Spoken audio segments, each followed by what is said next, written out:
அனைவருக்கும் வணக்கம். லக்ஷ்மிகாந்தன், முன்னாள் முதன்மை கல்வி அலுவலர். பெற்றோர்களுக்கும் ஆசிரியர்களுக்கும் பள்ளியிலே கல்வி பெற்று வளர்ச்சி நிலையில் இருக்கின்ற சமுதாயத்தில் இருக்கின்ற ஒவ்வொருவருக்கும் இந்த பதிவு அவசியம். கேடில் வெளிச்செல்வம் கல்வி ஒருவர்க்கு மாடல்ல மற்றையவை. ஒருமைக்கண் தான் கற்ற கல்வி ஒருவர்க்கு எளிமையும் எமப்புடைத்து. இப்படிப்பட்ட பெருமை படைத்த கல்வி தன் சொல், பொருள், கருத்து, வலிமை இழந்து பல ஆண்டுகளாகிவிட்டன. அதனால் கல்வி என்ற சொல்லுக்கு பதிலாக தரமான கல்வி என்ற சொல்லை அனைவரும் பயன்படுத்த வேண்டும் என்று அன்போடு கேட்டுக்கொள்கிறேன். அடிப்படையில் தரமான கல்வி என்பது என் என்ப என எழுத்தென்ப இவ்விரண்டும் கண்ணென்ப வாழுமுயற்கு.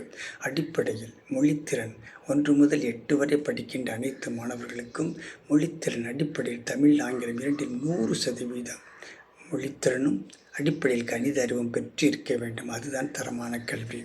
அப்படி தரமான கல்வி மறுக்கப்படுகின்ற சூழ்நிலை இல்லாத சூழ்நிலையிலே கண்ணுடையர் என்பவர் கற்றோர் முகத்திரண்டு புண்ணுடையர் கல்லாதவர்கள். கண்கள் புண்ணாக்கப்பட்டு ஊனமாக்கப்பட்டு இருள் அறியாமல் தள்ளப்பட்டு கல்லாமை என்ற சூழலில் இருக்கின்றார்கள்.